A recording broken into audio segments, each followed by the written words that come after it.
એક દિવસ કૃષ્ણ ભગવાને બલરામને કીધું, બલરામ ક્યાં સુધી આપણે બહાર નીકળ્યા, સમય આવશે આપણે જવું પડશે.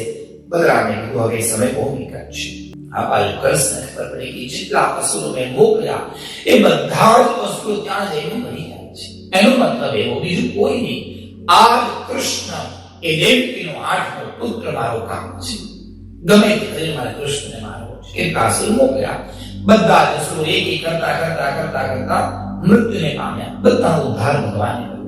એટલે કંસને એવું થયું કે આ ગોકુળ, નંદલાલ, બરસાના અને જતીપુરા ગિરી ગોવર્ધનની તળે આ જગ્યા જે છે 84 કોષ, એમાં મને એવું લાગે છે કંઈક એવું તંત્ર છે કે જેથી કોઈ રાક્ષસ ત્યાં જીવી નથી શકતો.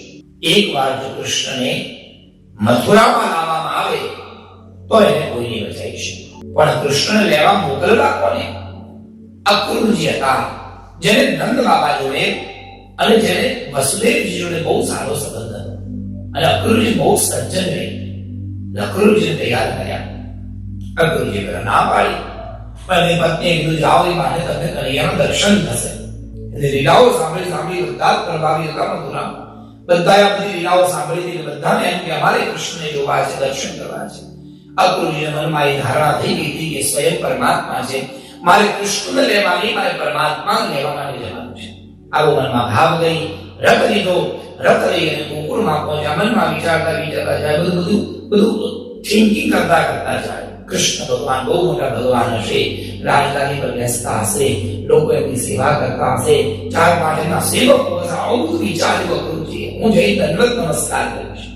ઘરે પહોંચ્યા તો કનૈયો ઘેર હતો જ નહીં. કનૈયા કૃષ્ણ તો આજે આવ્યો છે લાવવા માટે. મુનરાઈ બધી વાતો કરી, આગતા સ્વાગતા થઈ બેઠા. હવે અક્રૂરજીના બેસવા માટે ખાટલો આપ્યો. વાતો કરતા કરતા સંધ્યાનો સમય થયો અને સાંજના સમયે ગાયો ચરાઈ અને કૃષ્ણ દોડતા દોડતા આવ્યા. હવે જુઓ તો કૃષ્ણનું સ્વરૂપ કેવું છે. આને એમ છે કે આ ભગવાન છે, પણ ભગવાન કેવા જુઓ, ધોતી કોઠણથી ઉપર ચડાઈ, ઢીચણ સુધીની ધોતી પહેરી, એકદમ સાવ મેળી ઘરી કરી આની ધોતી બોલી જશે. ચિત્ર વિચિત્ર બધા ફૂલ ને હાર આમ ગળામાં ધારણ કરે. વાળનું તો કોઈ ઠેકાણું જ નહીં. ડગલા બંધ ધૂળ વાળમાં ભરાય, એની ઉપર મોટું પીછું લગાડેલું અને પગમાં અને હાથમાં ગાયનું છાણ ચોટેલું. આવો ગાયના છાણ વાળા પગ વાળો કનૈયો દોડતો દોડતો આવ્યો. હર્ષિત તો જઈને યશોદાને ભેટી ગયા. યશોદાએ ખોળામાં બેસાડી અન્ના હાથ ધોયા, પગ ધોયા, સેનિટાઈઝ કર્યા. બોલો જય શ્રી કૃષ્ણ. અને સીધું કનૈયાને માખણ ખોડાય. માખણ ખાયું, પાણી ખોડાય. અક્રૂર કાકા આવ્યા છે કૃષ્ણ પાસે. પગે લાગે, ચરણ સ્પર્શ કર્યા. બલરામજીએ ચરણ સ્પર્શ કર્યા. પછી કનૈયો અંદર માનો ગુરુજી વિચાર કરે, આ ભગવાન હોય જ નહીં. આવા ભગવાન હવે આપણે આપણું કામ કરવા આપણે શું લેવા દેવા? એને લેવા માટે આવ્યું લઈ જતું આટલું લઈને રાત્રે સુઈ ગયા. એક ખાટલા પર નવાબા સુએ, એક ખાટલા પર અક્રૂરજી સુએ. અને કૃષ્ણ માં યશોદાને ભેટીને છાતી પર હાથ મૂકી અને માને લપટી કનૈયો સૂતો છે.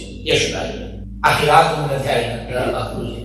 રાત્રે 12-1 વાગ્યા, અર્ધરાત્રિનો સમય થયો. નંદ બાબા પાણી પીવા માટે ઉઠ્યા. જોયું અક્રૂરજી ખાટલામાં બેઠા છે. મારા બધું બરાબર છે, ઊંઘ નથી આવતી. હાલ ભરાય, મને એક વાત કહેવાની છે. આટલી વાત જરા સાંભળી. શું થયું કોઈ મને કહો. અક્રૂરજી 2 પાફડા ઉભા થયા, ખાટલામાં બેઠા, નજીક આવ્યા અને સાહેબ અક્રૂરજીએ ભયંકર વાત કરી. અક્રૂરજીએ નંદ બાબાને કહી દીધું કે નંદ બાબા, તમારા ઘરમાં જે કનૈયો છે, તમારો દીકરો જે કૃષ્ણ છે, માફ કરજો, અને કૃષ્ણ તમારો આ તો વસુદેવ અને દેવકીનો પુત્ર છે. અને હું એ પુત્રને રહેવા માટે આવ્યો છું. મને વસુદેવજીએ મોકલ્યો છે. આવતીકાલે સવારે દીકરો જેનો છે એને આપી દેવાનો છે. તમે તૈયારી કરો છો. અને હા, એને આપતી વખતે આંખમાં આંસુ ન લાવતા, એટલે દીકરાને ગમશે નહીં. આટલું બે અક્રૂરજી સુઈ ગયા. સાહેબ આખી રાત મન પાપનું નથી.